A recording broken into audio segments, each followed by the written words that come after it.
রাজ্যে কফি চাষে সুবর্ণ সুযোগ রয়েছে। এই সুযোগ গ্রহণ করে কফি চাষীদের সামনের দিকে এগিয়ে যাওয়ার পরামর্শ দিলেন মন্ত্রী টিঙ্কু রায়। শনিবার কৈলাসহরের অনুগুটি এডিসি ভিলেজের শৈলাপি এলাকায় রাজ্যের প্রথম বাণিজ্যিক কফি কমন্স ফ্যাসিলিটি সেন্টারের উদ্বোধন করে এই কথা বলেন মন্ত্রী টিঙ্কু রায়। ক্রীড়া ও যুব কল্যাণ দপ্তরের মন্ত্রী টিঙ্কু রায়ের হাত ধরে শনিবার রাজ্যের প্রথম বাণিজ্যিক কফি কমন্স ফ্যাসিলিটি সেন্টারের পথ চলা শুরু হলো। এদিন কৈলাসহরের গৌরনগর ব্লকের অধীন অনুকুটি এডিসি ভিলেজের শৈলাপি এলাকায় রাজ্যের প্রথম এই বাণিজ্যিক কফি কমন্স ফ্যাসিলিটি সেন্টারের উদ্বোধন হয়। গ্রোয়িং সিড সংস্থার উদ্যোগে এবং সিডবির আগরতলার শাখার সহযোগিতায় গড়ে ওঠা এই আধুনিক ইউনিটকে ত্রিপুরার কফি শিল্পের নতুন দিগন্ত হিসেবে দেখা হচ্ছে। এদিনের এই উদ্বোধনী অনুষ্ঠানে উদ্বোধক তথা মন্ত্রী টিঙ্কু রায় ছাড়া উপস্থিত ছিলেন সিডবির আগরতলা শাখার ম্যানেজার রাজশেখর হাসদা, কফি বোর্ডের সিনিয়র লিয়াসন অফিসার সন্দীপ দাস, গৌরনগর ব্লকের ভিডিও নবারুণ চক্রবর্তী সহ স্থানীয় কফি চাষীরা। উদ্বোধনী অনুষ্ঠানে বক্তব্য রাখতে গিয়ে মন্ত্রী টিঙ্কু রায় বলেন, রাজ্যে কফি চাষের বিরাট সম্ভাবনা রয়েছে প্রয়োজনীয় পরিবেশও। সুতরাং অর্থনৈতিক চিন্তা ভাবনা নিয়ে কফি চাষ করতে হবে। কফি চাষে সরকারের পক্ষ থেকে বিভিন্ন সাবসিডি রয়েছে। মন্ত্রী কফি চাষীদের উদ্দেশ্য করে বলেন, আমাদের নিজের পায়ে দাঁড়াতে হবে। আমাদের জন্যই পথ চলা শুরু হচ্ছে কফি কমন ফ্যাসিলিটি সেন্টারের। এই সেন্টার সকলের জন্য। তিনি আরো বলেন, সবাই মিলে একই কাজ করলে পরে কম বিনিয়োগেও বেশি লাভ করা যায়। নাবার্ড, সিসবি, কফি বোর্ড কফি কৃষকদের সাহায্যের জন্য পাশে রয়েছে বলে জানান তিনি।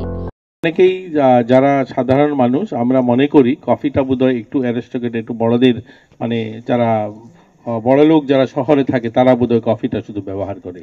এরকম নয়, চায়ের থেকে কিন্তু আমরা যদি দেখি কফি পৃথিবীতে সবচেয়ে বেশি জায়গায় ব্যবহার হয়। আমাদের যদি চা দেখি, আমাদের পৃথিবীতে বোধহয় 60-70টা দেশে চা চাষ হয়, কিন্তু কফি প্রায় 100 দেশে চাষ হয়। কফি প্রায় পৃথিবীতে 100 দেশেরও বেশি জায়গাতে কফি চাষ হয়। তো কফির পরিধি অনেক বড়, কফি অনেক বেশি মানুষ ব্যবহার করে গোটা পৃথিবীতে, এবং কফির বাজার মূল্যও আপনি 2-2.5 লাখ টাকার থেকে শুরু করে আপনি 150-200 টাকাতে কিলোতে আসতে পারবেন। তো এটা একটা বিশাল বড় মার্কেট। এই মার্কেটটাকে আমরা যদি ধরতে পারি কিছু একটা অংশ, তাহলে কিন্তু আমরা ফাইন্যান্সিয়ালি আমরা লাভান্বিত হব।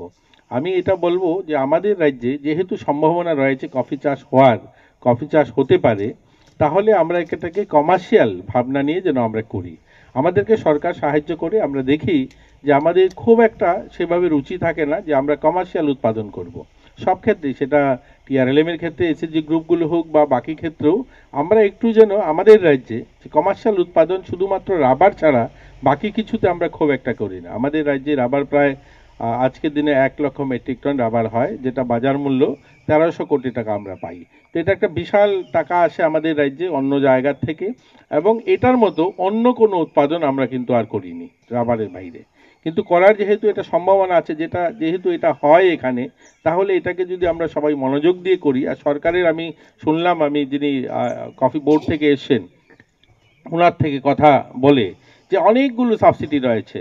আমরা যখন প্ল্যান্টেশন করি, সেই গাছে চারা লাগানোর থেকে শুরু করে একদম এটাকে বাঁচিয়ে রাখা, সেটাকে তত্ত্বাবধান করা, সেই জলের ব্যবস্থা, সব কিছুতে সাবসিডি রয়েছে। সব জায়গাতে ওনারা সাহায্য করছেন, তাহলে আমরা কেন করব না? আর যেহেতু পরিবেশ রয়েছে এখানে, যেহেতু হওয়ার একটা সম্ভাবনা রয়েছে, তাহলে আমরা করতে পারি। শুধু মনোযোগ দিয়ে করতে হবে যে আমরা আমাদেরকে আত্মনির্ভর করতে চাই, আমরা নিজের পায়ে দাঁড়াতে চাই। আমরা পরনির্ভরশীল মানসিকতা থেকে বেরিয়ে আমরা নিজের পায়ে দাঁড়াবো, সেই ভাবনা নিয়ে যদি করি তাহলে করতে পারবো। আজকে যে আমাদের ইউনিটটা হচ্ছে, এটা কমন ফ্যাসিলিটি সেন্টার, আমাদের আধিকারিক আগে বলেছেন। এদিন মন্ত্রী টিঙ্কু রায় সহ অন্যান্য অতিথিরা কফি বাগান পরিদর্শন করেন। প্রসঙ্গত উল্লেখ্য হচ্ছে, রাজ্যের কফির চাষকে বাণিজ্যিক শিল্পে রূপান্তরিত করতে এই কমন ফ্যাসিলিটি সেন্টার গড়ে তোলা হয়েছে। কফি সংগ্রহ, প্রক্রিয়াজাতকরণ এবং প্যাকেজিং এর মতো আধুনিক পরিষেবা এই সেন্টার থেকে পাওয়া যাবে। নিজস্ব প্রতিনিধি রিপোর্ট, এশিয়ান টাইমস।